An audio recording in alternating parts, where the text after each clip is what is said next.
On Dispatch tonight, your layout photos, the question of the week, and a big shout out. Coming right up.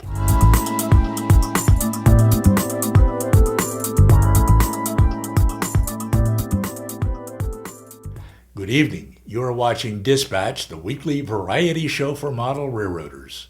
I'm Roy Smith, your dispatcher. I'm glad you could join me tonight. On this channel, we share the world's greatest hobby, model railroading. So if you're a model railroader, I encourage you to subscribe if you haven't done it yet, and be sure to hit the notification bell so that you don't miss any upcoming episodes. As I said, we have your layout photos, the question of the week, and a big shout out coming up on tonight's show. First up, your layout photos. A great big thanks to all of you who posted photos of your layouts in our Facebook group this week. What an inspiration your photos are to all of us. Well, I have brought your photos over here to Dispatch to share with everyone, as I always do. And here they are.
After the show, be sure to go to the Facebook group, join the group, and post a photo of your layout there because we want to see what you're doing on your layout. I will put a link down below that will take you to the Facebook group. Remember, it doesn't matter what scale you model in, and yes, you can post photos of your club's layout in the Facebook group. You will know you're at the right place when you see this photo of Echo Canyon on my layout. Okay, next up on tonight's show, the question of the week.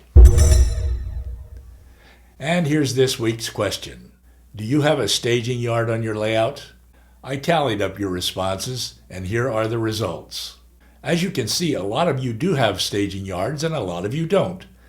Just like most everything else in model railroading, it's a matter of personal preference. Because, after all, it's your layout, and you can do whatever you want to do on it.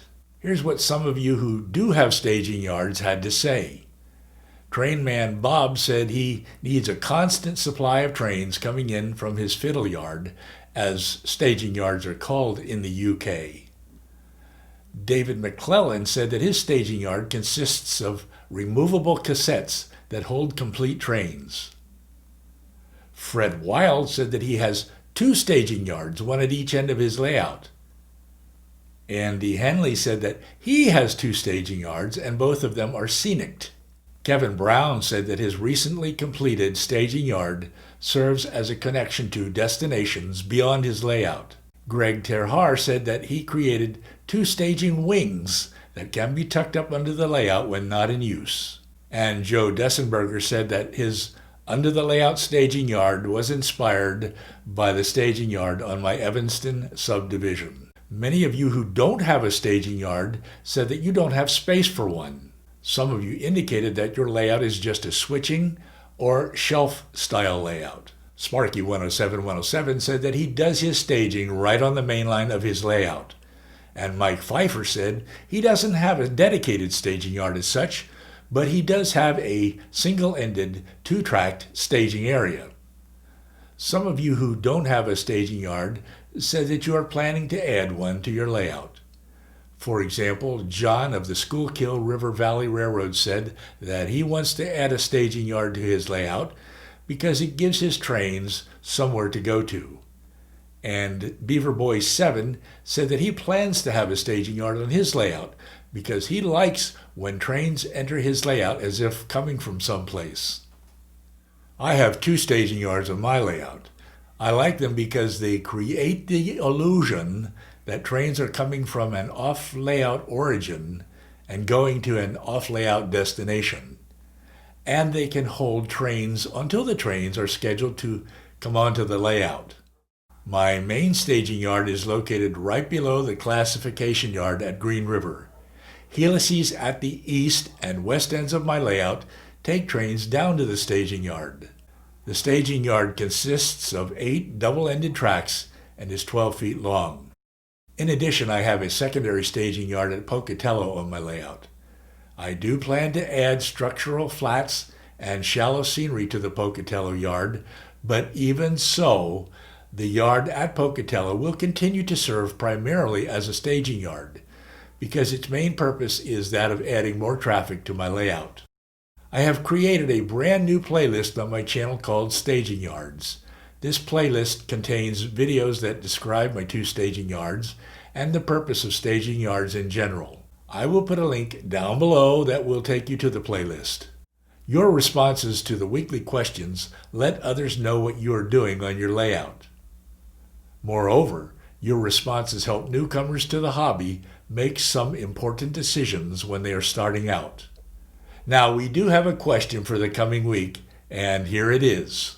Is your layout designed primarily for rail fanning, that is, watching trains running, or is it designed primarily for operations, such as industrial switching, yard classification, and interchange ops? The key word in this question is primarily. I know that some of you will be tempted to say both. And I know this because most of us like to watch our trains running, and we also like to conduct operations on our layouts. But I want you to pick just one as being primary. Is it rail fanning or is it operations? Then, having picked just one, indicate your choice in the comments section down below. I will tabulate your responses and announce them in Dispatch next week. Here again is the question for the coming week. Is your layout designed primarily for rail fanning or primarily for operations?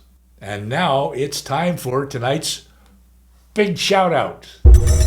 And tonight's big shout out goes to Jason and his channel, The Train Freak. On his channel, Jason demonstrates his techniques for model railroading on his HO scale layout. You may be wondering why Jason calls himself a train freak. You might be thinking it's because he's so enthusiastic about the hobby. But as he explains it, it's because he does things in his own unique way.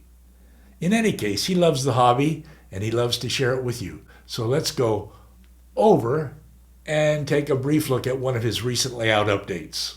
Well, hey model railroaders, it's the Train Freak again, and I thought I'd give you a weekly update on.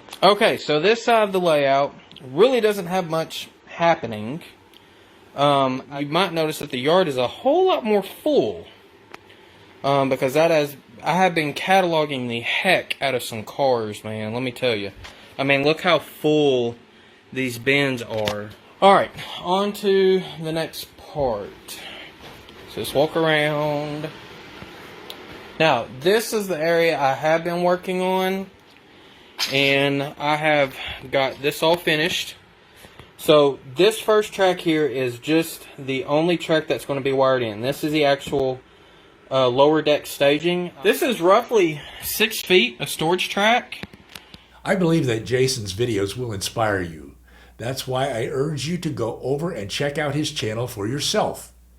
If you like what you see, go ahead and subscribe. Jason, thanks for sharing the hobby and your layout with us. I will put a link to Jason's channel down below. I have been making some progress myself on the renovation of the Evanston area of my layout. On Saturday, I showed you how I'm installing the Woodland Scenics Just Plug system to light up the structures in the railroad complex there at Evanston. If you haven't seen this video yet, I urge you to check it out after dispatch ends tonight. I will put a link to it down below. There are tons of other videos for you to watch right here on this channel. You can go to my videos page and browse around. I will put a link to it down below. Or you could go to 2 of the videos just by clicking over here. Well, thanks for letting me share the world's greatest hobby with you here on Dispatch tonight. Doing that is always a pleasure. I'm Roy Smith. Until next time, happy railroading.